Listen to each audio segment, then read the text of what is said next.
The reserve currency cycle just flipped. Your wealth will transfer next. Right now, as you're reading this, the largest wealth transfer in human history is happening, and you're probably on the wrong side of it.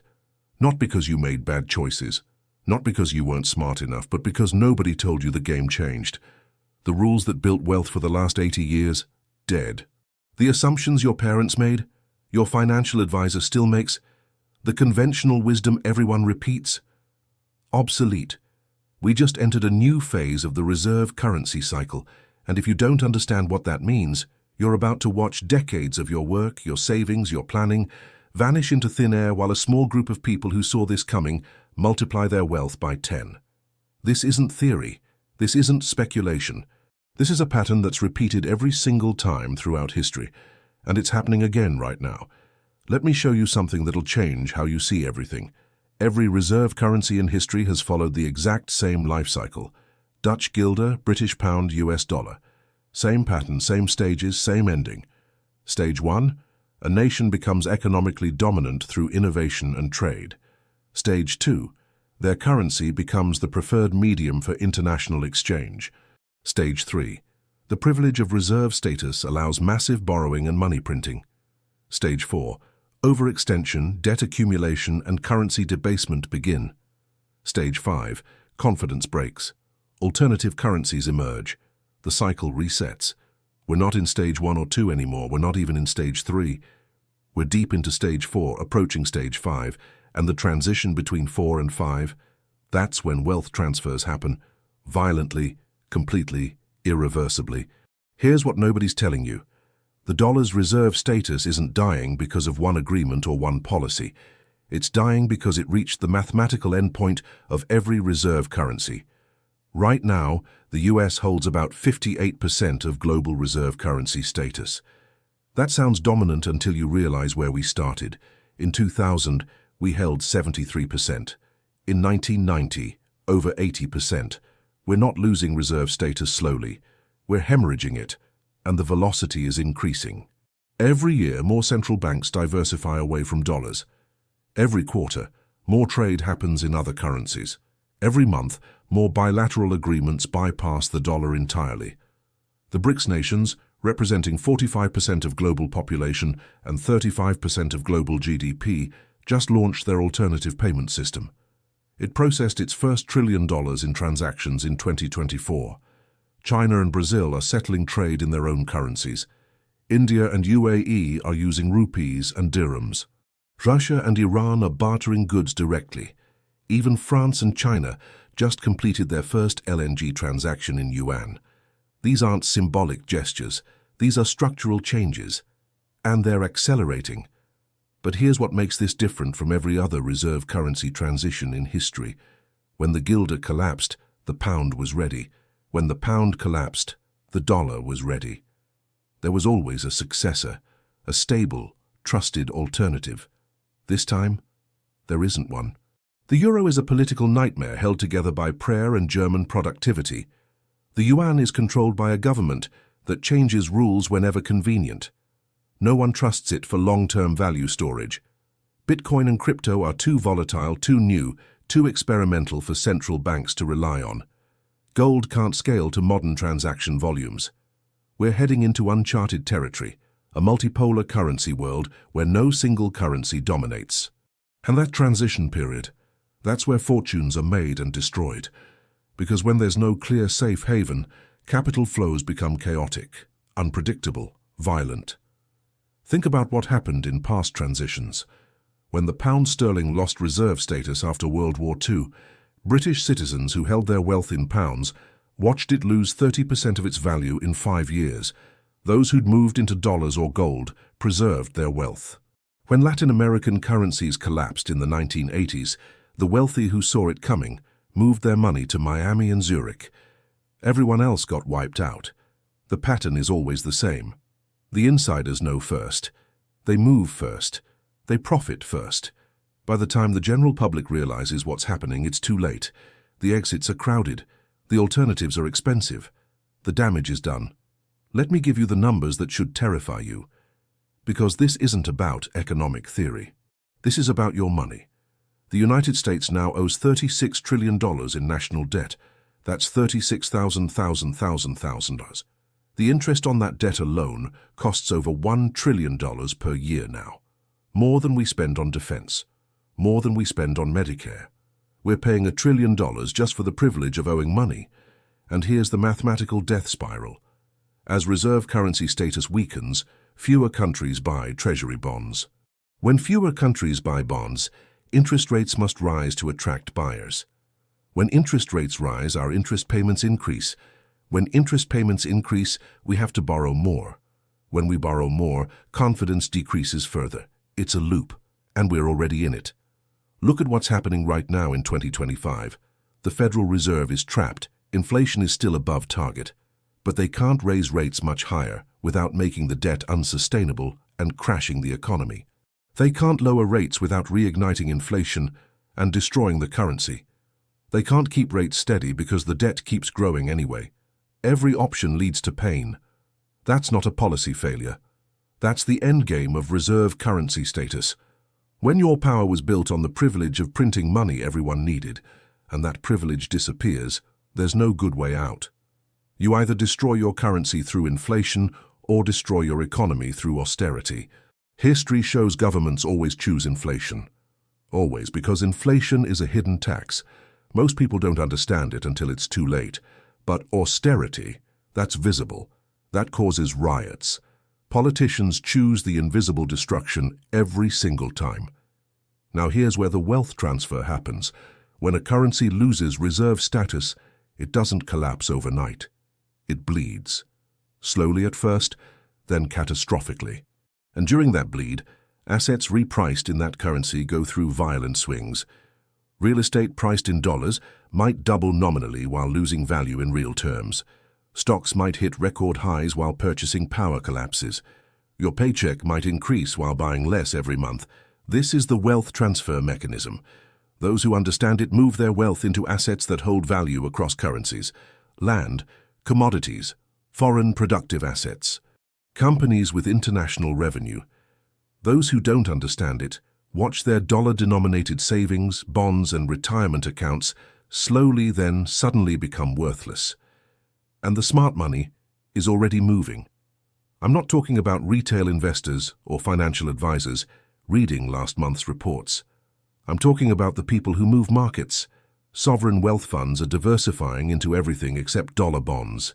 Saudi Arabia's public investment fund is buying stakes in European companies, Asian infrastructure, and African resources. Singapore's GIC is loading up on real estate across multiple continents.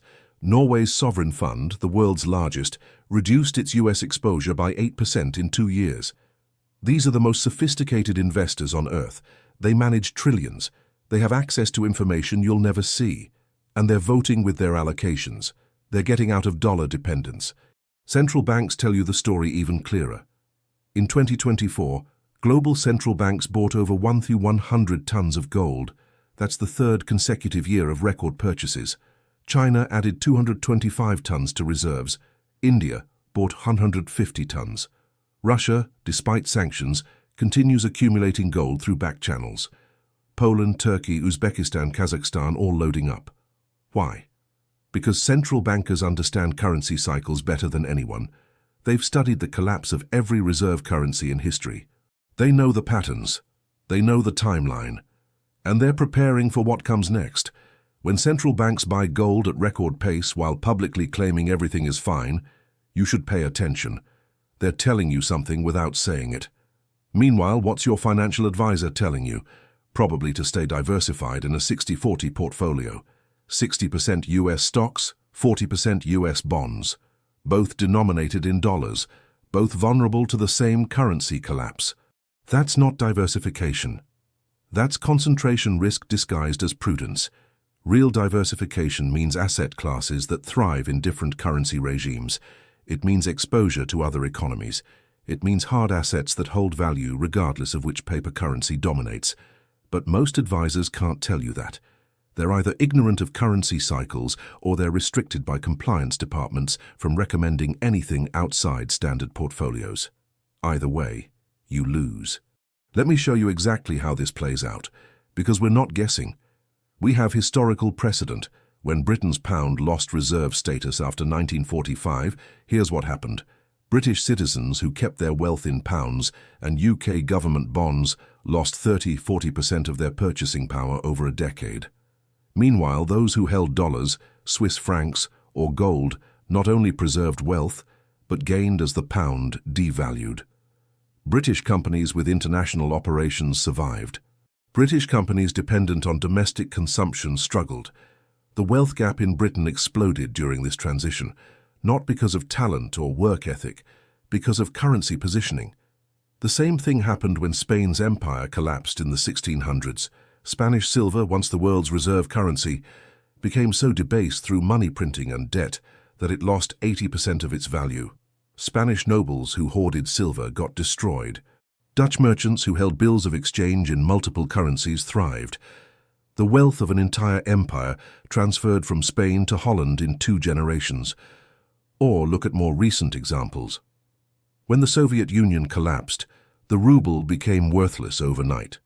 Russians who kept their wealth in rubles lost everything. Those who'd moved money into dollars, Deutsche Marks, or physical assets survived. The wealth transfer was so severe, it created the oligarch class. The people who understood currency collapse bought state assets for pennies while everyone else starved. Argentina has collapsed so many times, it's practically a laboratory for currency death. Every time the pattern repeats. The government prints money. Inflation accelerates. The wealthy move money to Miami, Uruguay, or Switzerland. Capital controls get imposed. The currency collapses. The middle class gets wiped out. And 5 years later, new government, same promises, same cycle. The only people who preserve wealth are those who keep assets outside the country and outside the currency. This isn't ancient history. Argentina's latest collapse was 2023. Turkey's lira lost 80% against the dollar in 10 years. Venezuelans went from stable middle class to eating zoo animals in 5 years. These are modern nations with educated populations, natural resources, and infrastructure. And currency collapse destroyed them anyway. Now scale that to America. We have more debt, more dependence on imports, more people unprepared for hardship, a population that's never experienced real crisis. When the dollar's reserve status fully breaks, the chaos will be unprecedented. Not because we're weaker than other nations, because we're bigger, because global finance is more interconnected, because the entire world's wealth is priced in a currency that's dying. The transition won't be smooth, it'll be violent. Here's the timeline you need to understand. We're not waiting for some distant future collapse. The collapse is happening now in slow motion. Every data point confirms it. US share of global GDP, down from 40% in 1960 to 24% today. Dollar share of global reserves, down from 73% to 58%. SWIFT transaction share bypassing dollars, up 400% since 2020. Countries announcing dollar alternatives, over 50 in the last 3 years. Gold prices in dollar terms, up 80% since 2018. These aren't random fluctuations. This is the pattern. This is stage 4 transitioning to stage 5. And here's what stage 5 looks like. First, a triggering event. It could be a debt crisis, a war, a major treasury auction that fails, a country defaulting on dollar debt, something that breaks confidence. Second, rapid acceleration. Once confidence breaks, everyone rushes for the exit simultaneously. Countries dump treasury bonds. Investors flee dollar assets. Currency value drops. Third, government response. Capital controls. Forced bond purchases by retirement accounts. Restrictions on foreign exchange. Digital dollar implementation with tracking and limits. All designed to trap wealth inside the system. Fourth, inflation spike.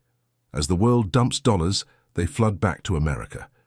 Too many dollars chasing too few goods. Prices explode. Fifth, social breakdown. When people can't afford food, riots begin. When government can't pay salaries, legitimacy collapses. The whole structure depends on currency stability. Remove that foundation, and everything crumbles. This isn't fear-mongering, this is pattern recognition. Every reserve currency collapse follows this sequence. The technology changes, the specific triggers change, but the pattern is identical. and we're watching it unfold in real time, so what do? Because understanding the problem without having a solution is just anxiety. First, accept that your wealth is not your net worth in dollars. Your wealth is your purchasing power, your ability to acquire goods and services. If you have $1 million but dollars become worthless, you're poor. If you have assets that maintain value across currency regimes, you're wealthy. Think in terms of real assets, not paper assets. Real estate that generates income, businesses that produce actual goods, commodities that people need regardless of currency, foreign assets denominated in other currencies. These are the things that survive transitions. Paper assets, stocks, bonds, cash, these are all priced in the dying currency. When it dies, they die with it. Second, diversify across currencies and jurisdictions. This is not about tax evasion or hiding money. This is about not having all your wealth trapped in one system. If you only have US bank accounts, US brokerages, US real estate, you're 100% exposed to dollar collapse. You need exposure to other economies. European stocks, Asian bonds, South American real estate. It doesn't mean abandoning America. It means not being trapped here.